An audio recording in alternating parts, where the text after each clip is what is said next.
Hi, welcome everyone to the CIDCI online salon. I'm Margie O'Driscoll, and on behalf of the CIDCI Board of Directors, I'd like to welcome you here tonight. CIDCI's mission is to accelerate change in the built environment by convening innovators for educational programs. We also serve as a trusted source of information about innovation. Special thanks to tonight's sponsors who make all of this possible, as well as a very hardworking Board of Directors. Before we begin tonight's program, we want to acknowledge what a difficult time it is for many of you who are now juggling homeschooling, caring for elders, and your day job, all from your home, maybe even from your dining room table, just like me. It's a lot. Some of you are heading back to the workplace or planning for others to return. We urge you to be compassionate with yourself as well as for those you live and work with. Tonight, we're very lucky. Pete Dumont is joining us from his home in Texas. Peter is the CEO of Prairie Dog Venture Partners and the executive advisor for the Premier Resources Group. He's worked in all phases of projects from early planning through detailed engineering, procurement, construction, and startup on projects ranging up to $30 billion. Pete's presentation is how smart contracts and blockchain can improve efficiency on capital projects. Pete, we're so lucky to have you join us, and we can't wait to hear your presentation. Let's go. All right. Well, thanks. It's a pleasure to be here. I know some of the folks on the call, not all. We all kind of run in tight circles, it seems, in the industry. I do want to start out, though, with a quick safety moment, and I'm going to play off what you just talked about, Margie. And it really relates to just kind of this time we're in. I don't want to use the word unprecedented. It's so overused, but it certainly is tough waters to navigate for everybody because nobody's been here before. And as we reintroduce ourselves into restaurants and things like that in the society, I just would caution everybody to realize we still don't know an awful lot about this disease. We obviously don't yet have any type of cure for it or vaccine. And so just be mindful of that. And I think Margie's point about being respectful also plays into that very well. So thank you for that introduction, Margie. What we're talking about today, as she said, is smart contracts and blockchain. I almost left the word blockchain off the title because sometimes it causes people to run for the hills in fear, thinking it's cryptocurrency or some whiz-bang unknown thing, and it really isn't. And I'll explain a lot more about that as we go on here. But blockchain really is going to be very transformative technology for the future of the built environment. This is all being presented under the context of OS2, Operating System 2.0, which is a new, I would say, revolutionary initiative being led by CII and CURT, the Construction Industry Institute, and the Construction Users Roundtable. So thanks to those organizations for providing the thought leadership behind this. Well, let's start by talking about really the history of our issues in the industry. And I'm sure most of you may recognize this picture. It's the Tower of Babel, arguably the first major capital project to be built and also the first to fail. And why did it fail, you might ask? Well, lack of collaboration, different languages, poor communication, and so on. I'm sure most of you have read the story. Obviously, there's some hyperbole here, tongue-in-cheek a bit, but my point is that, I would argue that construction hasn't advanced a whole heck of a lot over the many decades and centuries we've been building things. And certainly if you contrast us to other industries like agriculture or manufacturing, who's in their fourth generation of management science, you hear Industry 4.0 and so forth. I would argue we're still kind of stuck in our original first version of management science, OS1, I call it. And that's how the term OS2 really came about. And if you look at a lot of the management science we use, much of it is quite old. CPM scheduling, PERT, Gantt, earned value management. These were all methodologies invented in the 1950s and 60s. And just because they're old doesn't mean they're bad. But it does mean that we haven't done a lot to really question a lot of the fundamental core practices we use in our environment. Now we have BIM and Lean and IPD and advanced work packaging and so on, but generally speaking, we're still pretty ugly as an industry overall. And let's take a look at some of the data. How ugly are we? Well, this is some sobering metrics for you, published by CII and Bechtel and some other companies. And owners have been facing a crisis really in terms of spiraling cost escalation for a long time. And at the same time, contractors' margins have been getting squeezed in the aggregate. If you look at the publicly traded EPC firms on the Dow, they're traded in the U.S. Heavy Construction Index. I haven't looked at the 2019 numbers, but the 2018 numbers, that whole sector did 93 billion in revenue collectively at 0.5% net profit on average. And that's publicly traded EPCs. And that's Fluor, and that's Jacobs and Granite Construction and SNC Lavalin and AECOM, et cetera. So there's like 20 or 22 companies in that sector. Now, I'm not saying that that represents the financial health of the entire industry, but to the extent that it does represent the direction we're heading, those are not good numbers. And I'll regularly talk to owners, and they'll say, my projects cost too much. And then I'll turn around and talk to contractors, and they'll say, yeah, I'm not making any money. Well, unfortunately, they're both right. And if you look at some of the data, you can see why. According to CI, 95% of projects fail to meet one or more of their business objectives. And the problem's even worse when you talk about mega projects over $1 billion.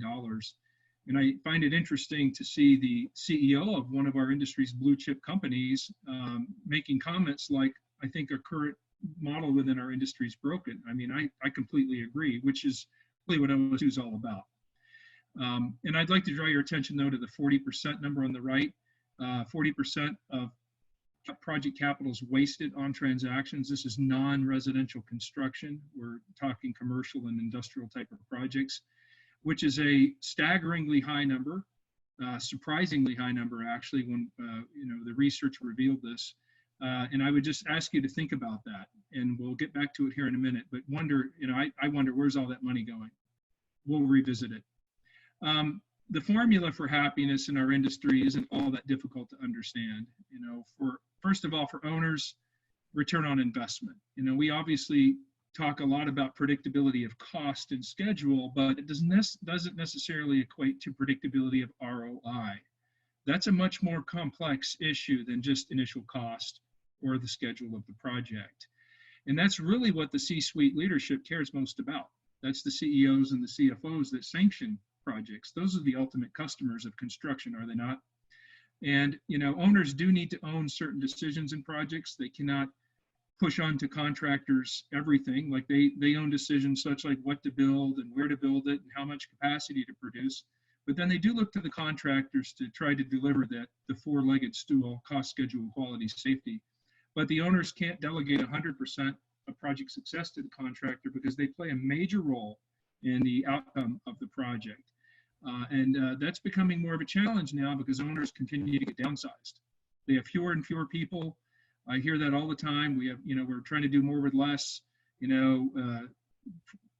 fewer project controls people, fewer estimators, that sort of thing. That's common within owner organizations. And they also want capital efficiency, and that really means getting more construction for the money. And coming into this crisis, this COVID crisis, this was an issue, and it's going to be an even bigger issue coming out of it. ExxonMobil, for instance, as a major owner, just cut their capital budget by 40%, but they still have a lot of construction that they need to proceed with. So for them, stretching those capital dollars further is going to be even more important coming out of the crisis. We've got to be able to deliver projects faster and cheaper to help them achieve this capital efficiency goal. This now brings us to sustainability and social responsibility. Coming into the crisis, owners cared an awful lot, and increasingly so, about the carbon footprint and environmental issues and the perception that investors and communities have of them. Now, that's all still very important, but now we have the extra focus on employee health and welfare and medical testing and so forth. So things have gotten more complex there too.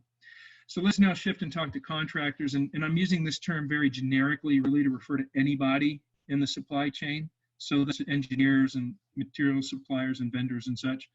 And, every contractor needs and wants to make a fair and reasonable profit. And that is absolutely critical for us to have a healthy industry. When contractors lose money on projects, and there's been some really high profile examples of that lately, it actually ultimately only drives up the cost for owners long term, because those problems that occur usually result in bankruptcies or mergers and acquisitions, And a lot of that is, especially in the case of mergers and acquisitions, is debt financing. And the cost of debt financing sits very heavily in the industry. That's one of the major forms of waste, and we'll get back to that here in a moment. And contractors also should not be forced to take on more risk than they can cost effectively handle. And recently we've seen a really unhealthy level of risk shifting with contractors taking on too much risk. Part of this is driven by the fact that publicly traded contractors are beholden to the shareholder and the quarterly earnings, and that often drives them to, it's a revenue game. And sometimes they take on more than they should, or riskier endeavors than they should. And now, we've seen bankruptcies like the big massive ones like Carillion in the UK a couple of years ago, and more recently McDermott here in the US. And, these are good blue chip companies that have just, collapsed. And now, of course, McDermott's not out of business. They're actually recovering out of bankruptcy, but nonetheless, none of this is good. And so we need to realize that as risk gets pushed further down the supply chain, it gets priced more expensively at those lower levels, and then that cost burden is pushed right back up to the owner, but now with multiple layers of markups because our supply chain is hierarchical. Contractors also want and deserve to be paid timely. Now, according to CII, the average day sales outstanding, DSO, a lot of people refer to it, for non-residential construction is 74 days. This is an unacceptably long period of time, in my opinion. The number one reason contractors go bankrupt in our industry is poor cash flow. And this actually is the largest source of capital waste for owners, whether they realize it or not. And the reason for this is simple. Contractors aren't banks. Contractors are in the business to build, not lend. And we need to realize that. And it's pretty simple when you look at the cost of capital. Cost of capital for contractors is often well over 10%.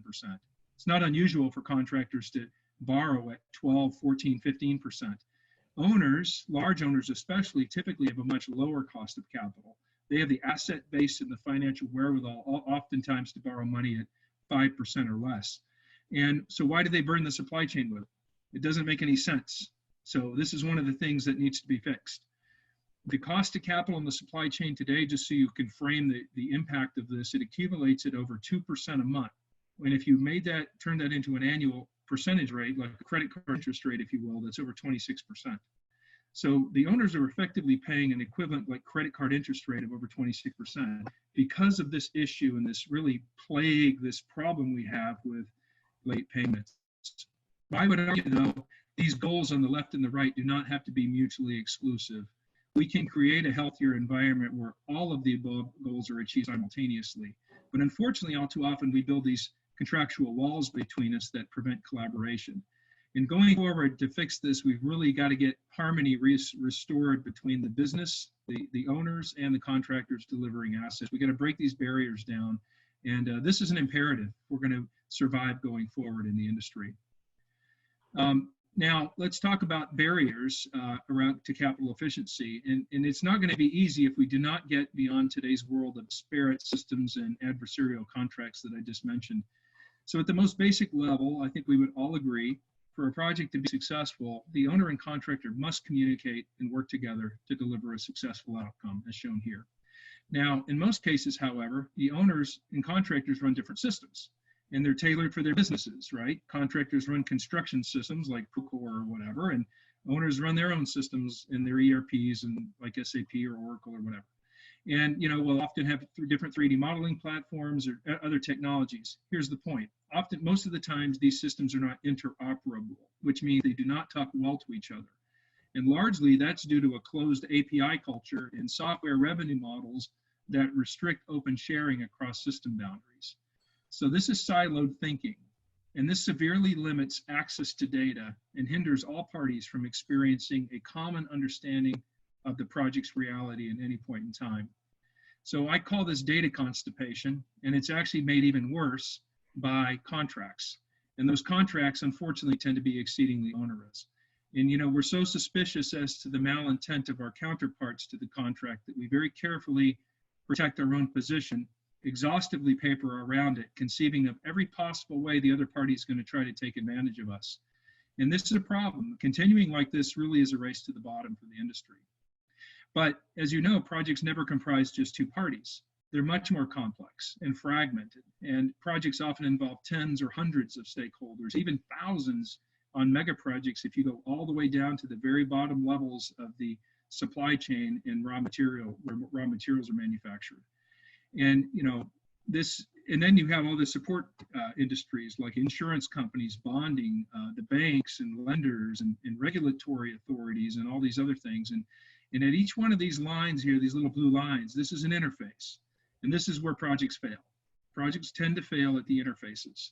And this is the point of opportunity. And this is one of the areas, or one of the philosophies behind how IPD came about in integrated project delivery, is to try to start to take some of these connection points between companies that are dysfunctional and these points where trust and collaboration break down, and start to bring that together in a better multi-party collaborative environment. So we're hopeful around IPD. I think IPD is a great philosophy, but needs to really be expanded. And I'll talk about that more in a minute.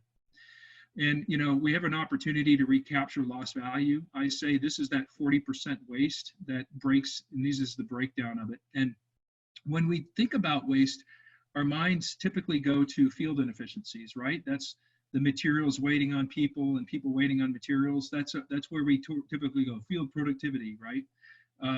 That's the orange slice at about 10 o'clock or so on the chart. And so we still have a lot of improvement there, no doubt, but we need to talk about the rest of this chart.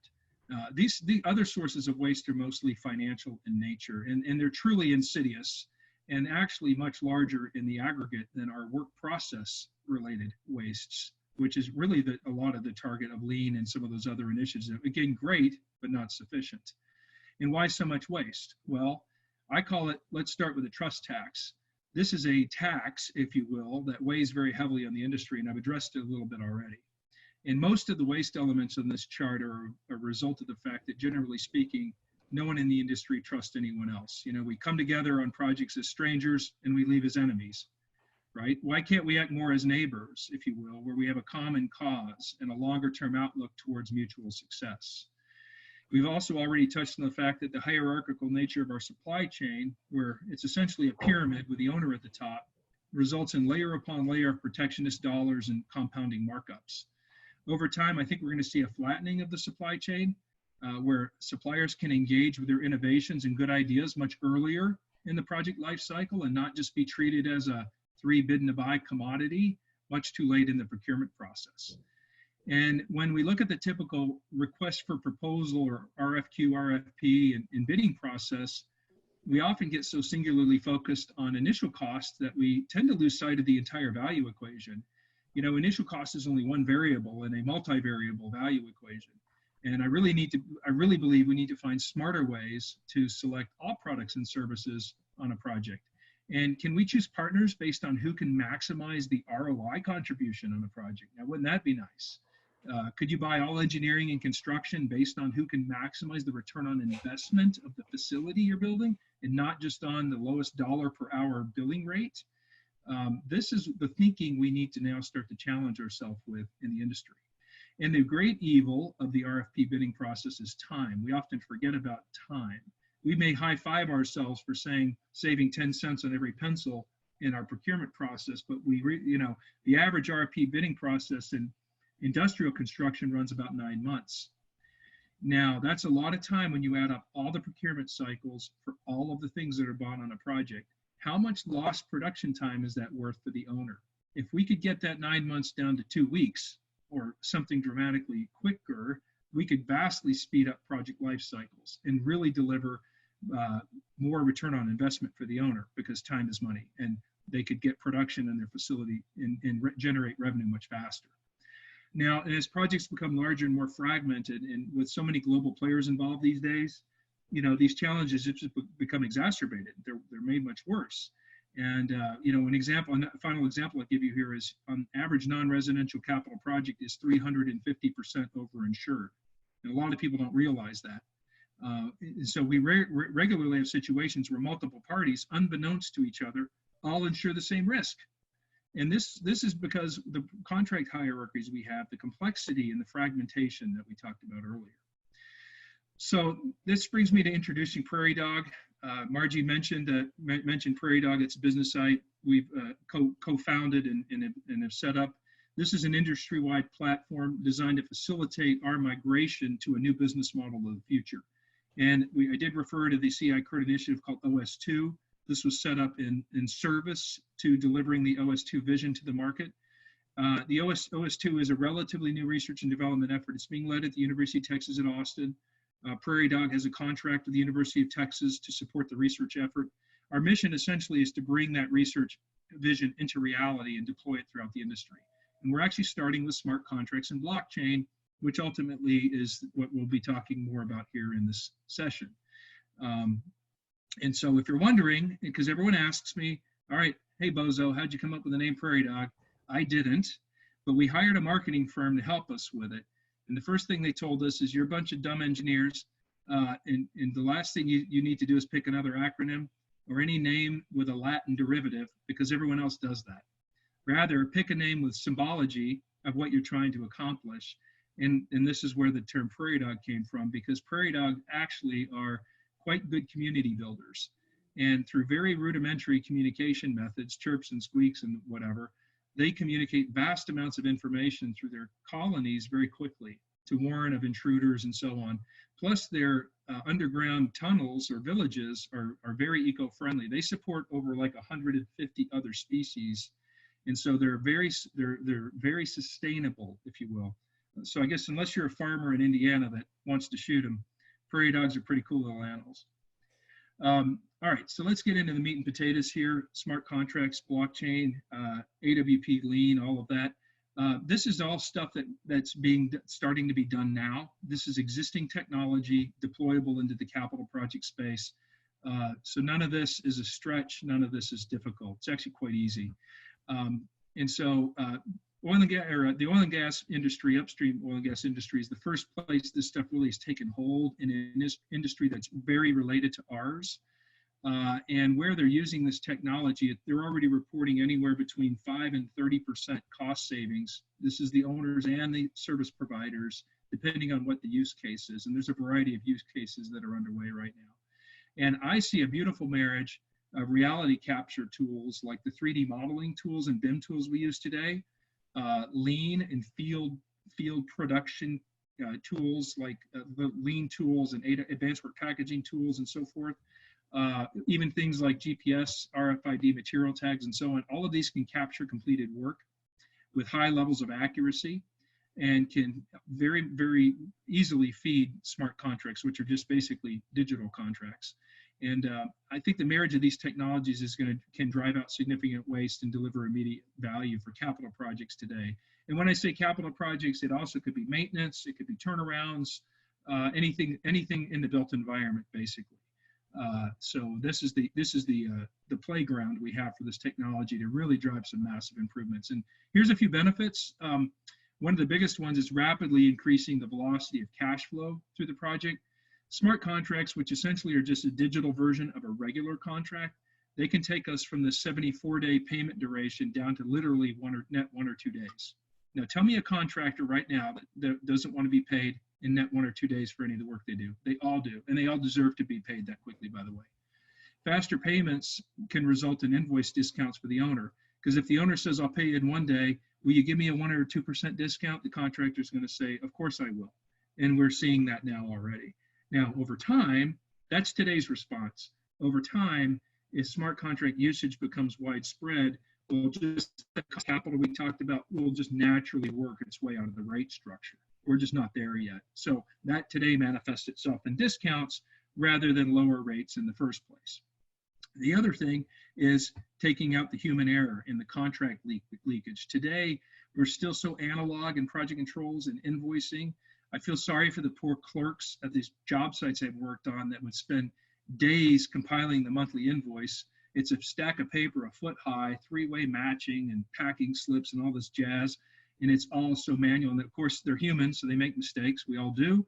And they throw that into the owner's office for review and payment. Of course, the owner takes 29 days to review and only to find one mistake to kick it back for another 30-day cycle, hence the 74 days. This is a problem. We got to fix this. Smart contracts automate the whole thing. And so they greatly reduce back office costs and overhead. You don't need invoices anymore, actually, and you don't even need people to process them. It's all done digitally. And so this can dramatically reduce the accounting and the finance and the audit resources by like an order of magnitude. So if you have 10 project accounting people today in your business, tomorrow you need 2 that are just there to handle the exceptions. Everything else is automated. As shown in this diagram too, all project data can now be secure or captured in these highly secure information blocks that provide full transparency of all project data to all participants simultaneously, assuming they have the permission to see it, that is. And that successive accumulation or chain of blocks is what we call blockchain. It's essentially a digital ledger. It's automating the accounting function is really what it's doing. So that's as complicated as blockchain is. It's really quite simple. And if you apply it deep enough into the supply chain, the owner can have complete provenance and traceability of all materials and services when they go to commission and start up their facility. This is now the enabling technology for digital twin. We do not have digital twin in the industry today, regardless of what you may hear, but this type of technology now fully enables that and makes that possible. We recently partnered with a company in Houston called Data Gumbo, and to implement smart contracts and blockchain on capital projects. I encourage you to look at their website. They're doing fascinating things in upstream oil and gas, with great success. So now we're taking this to the capital project space, and we're getting started with that now with the first use case implementations. If any of you are interested, I'm a phone call away. Would love to talk to you more about it, how it can help your business. These technologies are going to force a shift from paper-based thinking to digital thinking. I talked about that with the invoicing a moment ago. You know, it's no secret that our industry's long been a laggard developing or adopting new technology. And, most of the current work processes we use in the industry and the technologies that are streamlining them, by the way, are still based on old paper-based thinking. What we're not doing effectively enough yet, until we have things like smart contracts and blockchain, is now just completely revolutionizing our work process, now based on digital thinking and technology.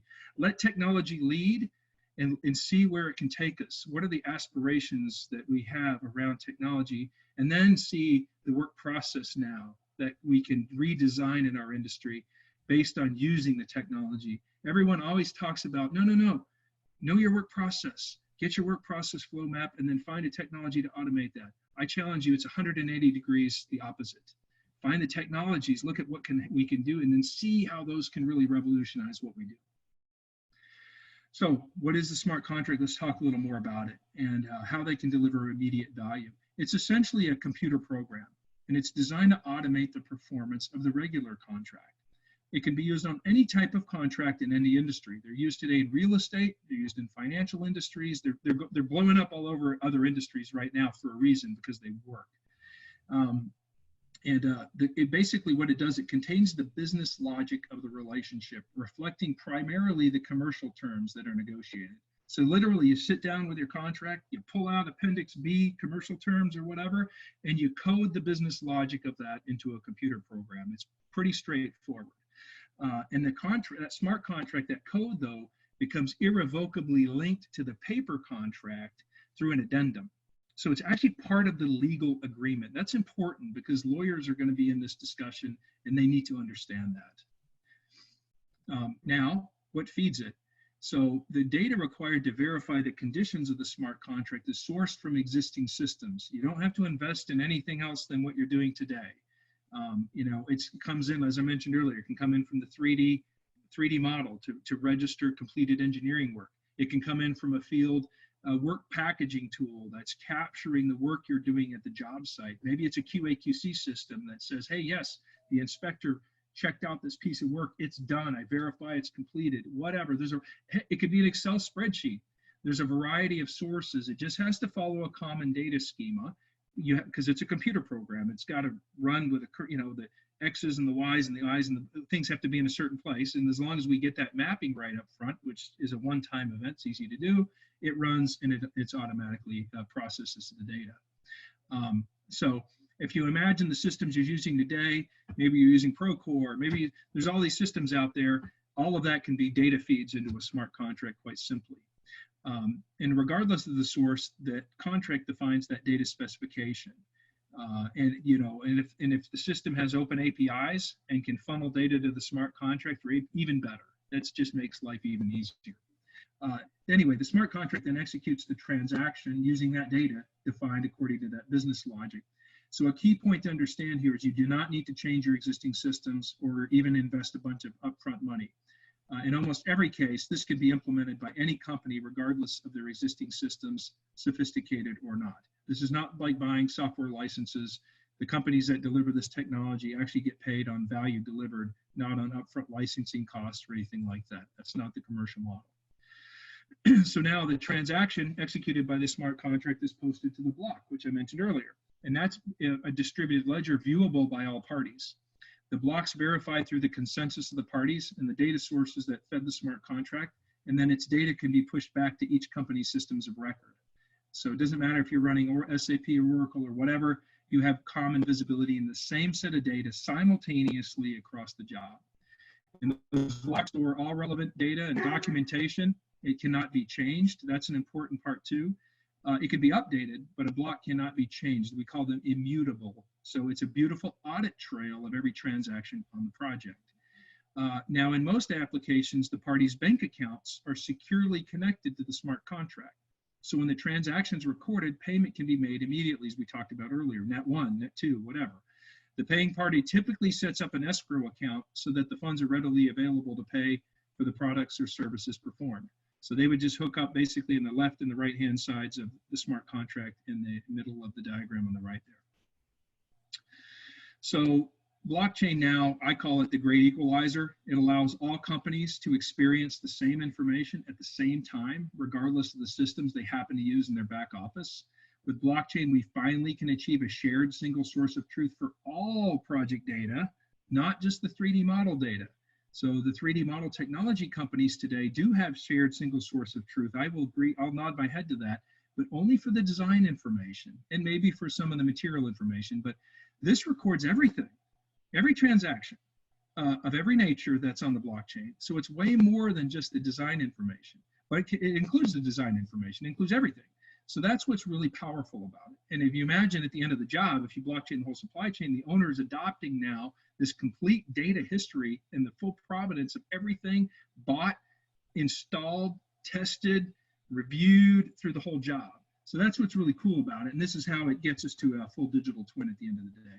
This is what one looks like. It's boring, it's computer code, but I did want to just show it to you as an excerpt just so you can put your eyes on it.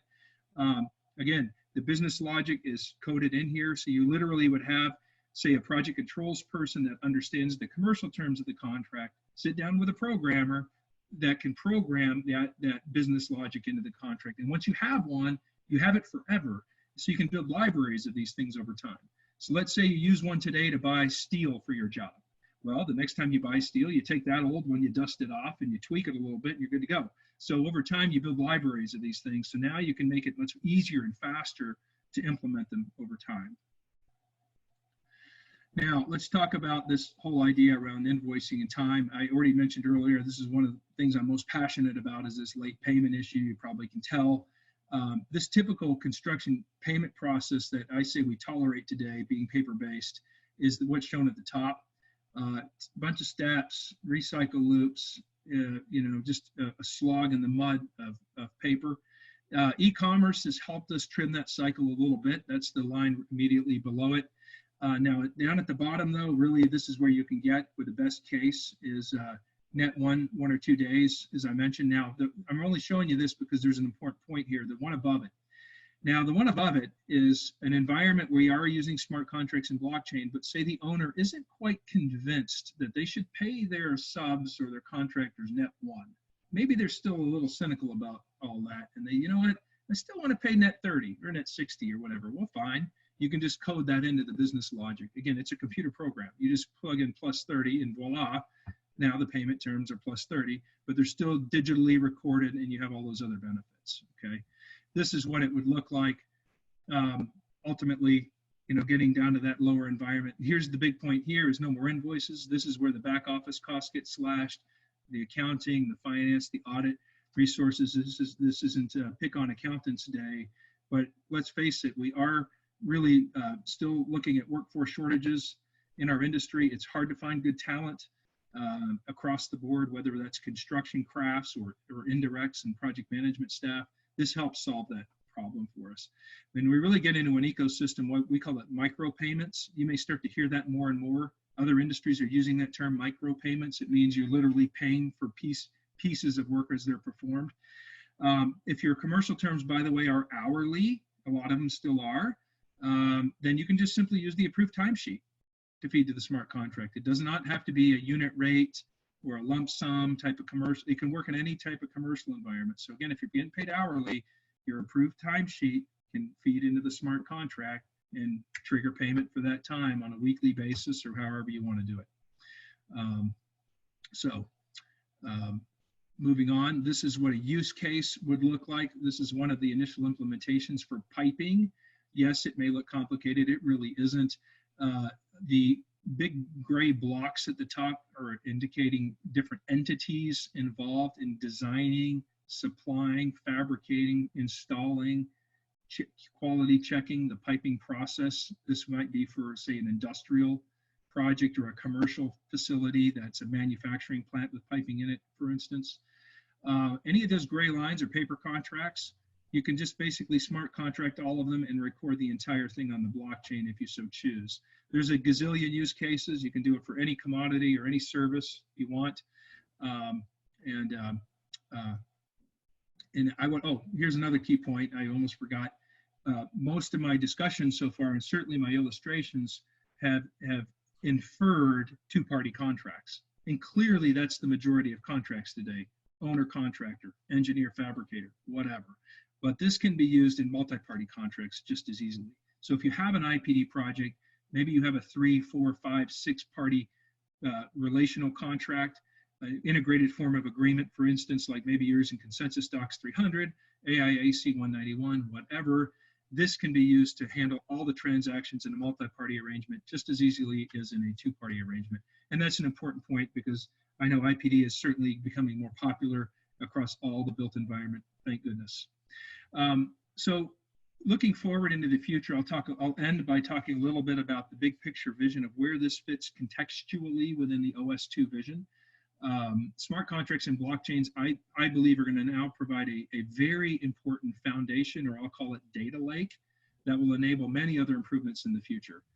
For instance, we envision many more sophisticated methods for analyzing risk in a dynamic manner, and perhaps that's going to be enabled by the development of like an equivalent FICO score or Uber rating type of system for all the companies in the industry. And this concept goes way beyond pre-qualifications today, which are simply look at kind of very high level information like do you have your insurance in place and what's your safety record and your bonding, whatever. But those truly today don't look at the company's ability to perform. And moreover, they really don't look at the company's ability to perform with other companies, because projects are built by many companies, let's not forget. So is there a way now to create algorithms and rating types of systems to really look at one's ability to perform based on past history, your capacity, your capability, your ability to play well in the sandbox with others and deliver collaborative solutions and so on? This kind of stuff, we can't do it yet today. We can do it tomorrow, I believe. And blockchain is very foundational technology for that to happen. We have to have the rich data lake in order to have the ability to do that in the future. And this is some of the ideas that are being explored by OS2. And let's take a look under the hood real quick. OS2, I'll cover this fairly quickly. This is a research and development effort. It's looking at a few major transformative ideas, primarily around building a new business ecosystem for the industry, getting rid of a lot of financial waste and transactional waste, which we talked about. It's ultimately where we are today is unacceptable if we continue on this path, despite these point solutions of technology that we have popping up everywhere. I mean, just look at the venture capital money flooding into our industry. They're still not delivering the results in the financial numbers, and that's where the rubber meets the road. What does the stock market say? What are the balance sheets of these companies? We still have a problem financially. So OS2 is really a business solution. It's a business transformation. It will involve work process and systems improvements along the journey, but it's a business transformation. And that's a key differentiator from past initiatives in our industry that are really focused more on project management or work process types of solutions. We believe we can have a flattening of the supply chain. What we have today is shown on the left. This is the pyramid with the owner at the top pushing down requirements and specs, and the supply chain responding to that. Each of these layers is where that transactional waste, the fat, if you will, sits in the supply chain. And I believe flattening it it's certainly going to take a lot of time. IPD, by the way, attempts to do that. What IPD is attempting to do is to take the first couple of layers up here on the left and flatten them. That's exactly what it's doing. Now, our question is, how far can you go? Like, instead of a 5-party IPD arrangement, can you get 10, 50, 500? I mean, what's the bounds of what we could eventually accomplish if we take this kind of thinking? This is truly flattening the supply chain. Other industries, including airlines, have already done this. The automotive industry is moving in this direction. You know, we're just still kind of wallowing around, not really thinking along these lines and looking at what other industries have done. So disaggregating contractual responsibilities is key. But how do you actually do this? Well, you have to have a technology system or platform to help enable companies to come together in a collaborative neighborhood-like setting to make this possible. It won't happen overnight. This is aspirational. This is long-term. This is a future look where we think the directional correctness is there, this is part of our journey. And obviously, the world is complex. Different geographies, different cultures, different contracting norms. It's going to take our built environment time to migrate and change in these new ways. But we have to start somewhere, and we're starting with simple things like smart contracts and blockchain. It's a baby step on the journey. This is the research and development being sponsored by CII at the University of Texas and Kurt. My point here is it's collaborative, and I will mention that the initial research is a 3-year research phase. While we're doing smart contracts and blockchain today, the research is looking at what's the tomorrow. What does blockchain look like 10, 20 years down the road, applied to our industry in a wide scale? That's what the research is looking at now. This is those first 4 areas. I won't spend too much time on these. I'll hit them very high level, just so you know. Goal congruence and alignment. That's about achieving a shared success model where we have all the parties to the contract, to the venture, to the project in a healthier contractual environment. So they're all aligned towards a common set of business goals, basically. This is taking us from strangers to acting a little more like at least friendly competitors in a neighborhood or some kind of environment like that. I mentioned supplier engagement, allowing the suppliers' voices to be heard earlier, bring that innovation forward, lower their cost of capture, give them more opportunities they can see today, and really provide a better digital environment for them to collaborate and deliver solutions together.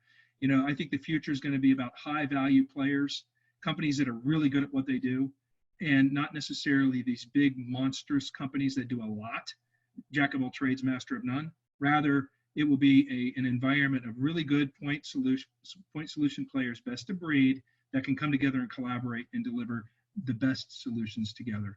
I mentioned dynamic risk, the FICO score. I won't beat that drum anymore. And then, of course, smart contracts and blockchain, which is where we are starting today. Now, we're not stopping there. We have a variety of other areas that will be next phases of the research. This is a handful of them. For instance, we're looking at how can we apply more agile planning into the front-end stage gate process. Whether you call it front-end planning or programming, it's still the waterfall stage gate method. It's very slow. Ultimately, it's not delivering business results anyway. Maybe we can use more agile methodology, agile scrum, to improve that process. I love Jamie Johnson's presentation a couple weeks ago from Bryden Wood in the UK. Fascinating company. I love that guy. He's presented at Kurt before. He talked a lot about design modularization, design one, build many. Well, we talk about construction modularization. Why aren't we talking about design modularization? Well, largely because we pay all the engineers by the hour. And so they're motivated to engineer everything uniquely every time. Well, this is a part of the business we can probably get better at. We're also looking at leasing. Leasing is kind of interesting. Certainly the macroeconomic benefits of leasing are incredible. I don't know if we can do it, but pieces of stuff are being leased in the industry, pieces of equipment and so on. But what if you leased all of the engineering services or the construction services? What if you leased the concrete and the pumps? No, these are ideas we're going to explore, and there's a lot of academic attention to this kind of stuff now. It may sound a little out there, but maybe not. Maybe we can get a little bit down that road and have some value. This is where we see the aggregated ultimate benefits for the industry, for the owners, about a 60% improvement in return on capital employed. So this is when these first areas of OS2 research, if they were to manifest themselves throughout the industry, and we were all behaving in these new ways, this is the macroeconomic modeling CII has done around the benefits that the industry would see. This is aspirational, but this is the destination on a long journey we're taking. Now, the supply chain, contractors, engineers also benefit by a lot more profit, because if we're taking all that waste out of the supply chain, that either goes to savings to the owner or back into more profit for the contractors and the engineers and the suppliers of materials and so on. And then more projects, because if we have more capital efficiency, then the owners presumably can take projects they would like to build but can't afford to, and now they have the money to build them. And then we'll end with, kind of as we emerge from this crisis, I would just challenge all, again, as I talk to so many owners and they care so deeply about efficiency, collaboration, digitization, and this is an aggregated comment, some owners are better than others, and I represent Kurt. This is an owners organization, so it's like I'm also French. I can get away with saying French jokes. I can't get away with saying Italian joke, you know, that kind of thing. So I can pick on owners in a very respectful, loving way. But I would honestly challenge us all to get back to our blocking and tackling, project management fundamentals. I believe we were probably a little sloppy coming into the crisis. We've got to tighten that up. I would encourage you all to look at best practices. CI's got 17 best practices, and companies that are implementing them are having great results. Advanced work packaging, modularization, offsite fabrication. By the way, I think advanced work packaging and pull planning are very congruent and harmonious. So I want to mention that to the lean folks on the line. We've also talked about these, you know, let's treat our supply chain a little better. Let's work on collaboration and really focus on digital transformation now or phased extinction. Some of the stuff is happening now. Companies are getting on board and they're going to be driving this change, and they're going to have such big, good results that they're going to be more competitive. And so those that don't, well, they're going to be less competitive. And so I'll leave you with that. And with that, we can open it up for questions. Here's my contact information. If we don't have time for all the questions, email me, call me, whatever. Happy to help out anybody here. So, Margie, Monica, I'll turn it back over to you. Great, Pete, that was just fantastic. So listen, we have a question here from Dean Reed, who's a member of the board of directors. Thanks, Dean. He asks, do we have a burning platform at this moment? Well, I think we do, and I think it's been burning for a while. And that gets back to the data that I showed at that second slide with the metrics. Now, that's about 20 to 25 years of data on that 95% number from CI and all of that, but that's looking at a long-term trend in the industry. So the platform's been burning a long time. Brendan Bechtel, the young CEO of Bechtel, presented at the CII annual conference in 2017. And he actually kind of made that statement. He actually said, quote unquote, our industry's house is on fire. And his point was, if we don't change now, folks, I mean, we're in the downward death spiral as an industry. This is not a healthy place. We've got to change. And now Bechtel, you may know, is well underway with well over $100 million digital transformation initiative internally in their business. Kudos to Brendan. He is a bold, kind of millennial Gen X type of leader that's trying to change this big long-term company, and good for him. Great. And we have a question here from Jill Berkman. Does this change the contract in any way? Is a setup on the first few projects complicated? Yeah, it theoretically doesn't change your paper contract. It just digitizes the commercial terms of it. So no, it's easy to set up. It takes weeks, not months or anything like that. The biggest challenge in getting it set up is getting people to just agree to do it, because it's something new and our industry's not good at that. And you have to have both of those parties agree to do it. And that includes their supply chain people and their legal people and their project people. That's the time. Now, but once you get them on board, then it's fairly quick. That said, I hope that our contracts, paper contracts, actually do get smarter, okay?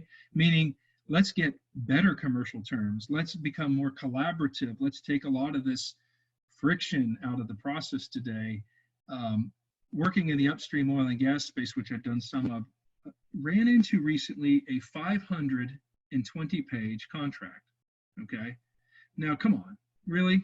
Like, do we have to be in that kind of place? It wasn't a construction contract, but nonetheless, that, you know. So here's my point. I'm hoping that our paper contracts can get streamlined and smarter, as well as then becoming digitized into what we call smart contracts. Great. We have a question here from Alejandro Cardenas. There are a lot of reasons stated why there's so much waste generated. Are there any thoughts on how some of these issues can be tackled, i.e. the RFP taking on average 9 months, and how this might be improved? That's one of the areas we're working on from a research and development standpoint. Is, you know, are there smarter and better ways to buy? That means, for instance, how do you more quickly get responses from the supply chain that are based on value, like life cycle cost contribution rather than just initial cost? So how do we redesign that work process to seek inquiries from the industry and allow them the ability to respond quicker with more robust responses that look at a longer term value play rather than just initial cost? This is hard to do because our supply chain structures aren't really set up for this today in the industry. Bonus plans aren't set up for it, you know, all of that. So this is one of these things that is going to be tougher to tackle. Great. We have a question here from Zig Rubel, who's a member of the CIDCI board. Do you see this being incorporated in the horizontal process or vertical industry first, and why? Wow, that's a great question. I guess, you know, the way I see it, maybe it's a little more simplistically, is the early adopters are going to start doing this, and that's with companies that we just kind of are connected with, Kurt and CI companies that are exposed to this and have heard this a few times now, that are saying, I want to try this out on a pilot project. Here's a use case where we implement this. Most of that right now is happening in the industrial sector, just because that's primarily the CII and Kurt audience. It doesn't mean that that's where it ought to be. It could be in commercial buildings or hospitals or schools. It doesn't matter. It could be in any sector. It's really going to be more driven by who's more creative and more aggressive in trying to digitize and change and transform what they're doing today with their clients. So it takes owner sponsorship. It's best anyways, because that's really where the money starts flowing into the supply chain, is from the owner. So ideally, owners, you know, push this and drive this forward. But even if they don't, even if you're a contractor wanting to try this out, you can implement it downstream of you with your subs and vendors and suppliers. That's certainly possible. But the biggest benefit is if the owners get on board. Got it. Another question here. How do you think micropayments will affect planning and productivity?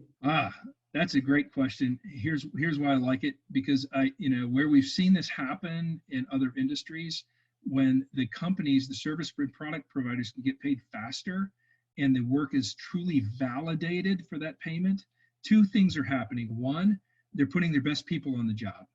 They are like, I want my best people on there, which are the more productive people, because they can get that work done faster and they can do it with really high quality, so it's validated and the payments can happen fast. So the wonderful side effect of this is higher productivity and higher quality.